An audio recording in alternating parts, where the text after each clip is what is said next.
அனைவருக்கும் வணக்கம். நான் உங்கள் பிரபாகரன். கோயம்புத்தூர் கவுண்டம்பாளையத்துல நேத்தி நடந்த சம்பவம். அங்க இருக்கக்கூடிய அரசு பள்ளினாவே மதிய உணவு திட்டம் இருக்கும்ல, அந்த திட்டத்தின் கீழ் நேத்தி மதியம் சாப்பாடு போட்டிருக்காங்க. அந்த பள்ளியில படிக்கக்கூடிய சிறுவர்கள் சிறுமிகள் எல்லாருமே வாங்கி சாப்பிட்டுருக்காங்க.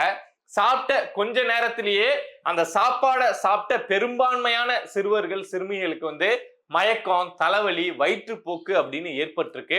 அதுக்கப்புறம் பள்ளியில இருந்த ஆசிரியர்கள் எல்லாம் பயந்து போயிட்டு என்ன ஆச்சு அப்படின்னு தெரியாம அவங்க எல்லாரையும் கொண்டு போயிட்டு மருத்துவமனையில சேர்த்திருக்காங்க. இதுவரைக்கும் 44 பேர் மருத்துவமனையில சேர்க்கப்பட்டிருக்காங்க. அதுல 31 பேர் சிறுவர்கள், 13 சிறுமிகள் சேர்க்கப்பட்டிருக்காங்க.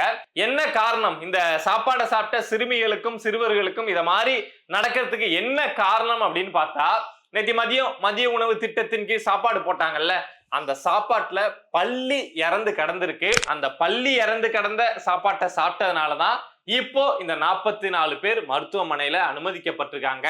இது குறித்து ஒரு அரசு பள்ளியில இத மாதிரி ஒரு சம்பவம் நடந்துருச்சு. ஆனா இது குறித்து இதுவரைக்கும் நம்ம பள்ளி கல்வித்துறை அமைச்சர் அன்பில் மகேஷோ, நம்ம முதலமைச்சர் ஸ்டாலின் அவர்களோ வாய கூட திறக்கல. இதுவே பீகார்லயோ இல்ல உத்தரப்பிரதேசத்திலயோ ஏதோ ஒரு அரசு பள்ளியில இத மாதிரி ஒரு சம்பவம் நடந்துடுச்சு அப்படின்னா உடனடியாக நம்ம ஸ்டாலின் அவர்கள் கிட்ட இருந்து நீங்க ரியாக்ஷன் அப்படிங்கிறத பார்க்கலாம். ஆனா இங்க இருக்கக்கூடிய கோயம்புத்தூர்ல இவங்க கட்டுப்பாட்டுல இருக்கக்கூடிய தமிழ்நாடு அரசு பள்ளியில 44 பேர் இத மாதிரி பாதிப்பு ஏற்பட்டு மருத்துவமனையில அனுமதிக்கப்பட்டிருக்காங்க.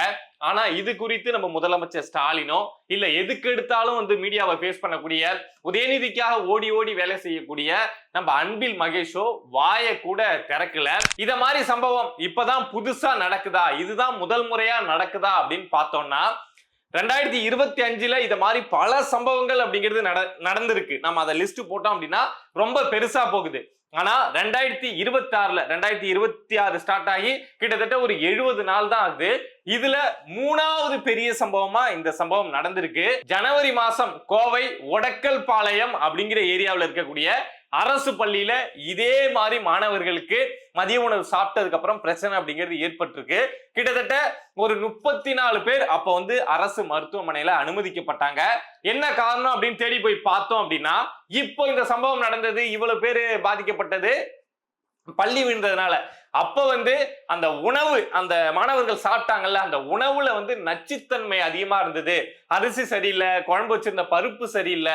சோ அதனால அந்த மாணவர்களுக்கு மயக்கம், தலைவலி, வயிற்றுப்போக்குலாம் ஏற்பட்டது அப்படிங்கிற விஷயம் அப்போ தெரிய வந்தது. அடுத்து பார்த்தோம் அப்படின்னா தஞ்சாவூர் மாவட்டம் பட்டுக்கோட்டையில இப்போ ஸ்டாலின் அவர்கள் காலை உணவு திட்டம் தொடங்கி வச்சிருக்காங்கல்ல, இதுவும் பிப்ரவரி மாசம் நடந்த சம்பவம். அந்த காலை உணவு திட்டத்தின் கீழ் அங்க பள்ளியில படிக்கக்கூடிய மாணவர்களுக்கு சாப்பாடு போடப்பட்டிருக்கு. சோ அதை சாப்பிட்ட சாப்பாடுனா இந்த உப்மா தானே காலையில போடுறாங்க, அந்த உப்மாவை போட்டிருக்காங்க. அதை சாப்பிட்ட 15 மாணவர்களுக்கு உடல்நிலை முடியாம போயிருக்கு. அவங்களையும் மருத்துவமனையில சேர்த்திருக்காங்க. என்னடா அப்படின்னு தேடி போய் பார்த்தா அங்க அந்த உப்மா போட்டாங்க இல்லையா, அதுல பள்ளி இறந்து கடந்திருக்கு அப்படிங்கிற விஷயம் தெரிய வந்தது. சோ இந்த 70 நாளுக்குள்ள 2026ல 70 நாளுக்குள்ள கிட்டத்தட்ட ஒரு 100 மாணவர்களுடைய உயிரை இந்த திமுக அரசு சேலஞ்ச் பண்ணிருக்கு. அதுவும் சாப்பாடு போடுறோம், நாங்க காலை உணவு திட்டம் போடுறோம், மதிய உணவு திட்டம் போடுறோம் அப்படிங்கிற பேர்ல ஒரு 100 மாணவர்களுடைய உயிர்ல இந்த திமுக அரசு விளையாண்டிருக்கு. என்ன காரணத்துக்காக இப்ப இது அதிகமா நடக்குது அப்படின்னு நம்ம தேடி போறப்போ இது சம்பந்தமா இந்த துறை சம்பந்தமா தெரிஞ்சவங்க இருப்பாங்கல்ல.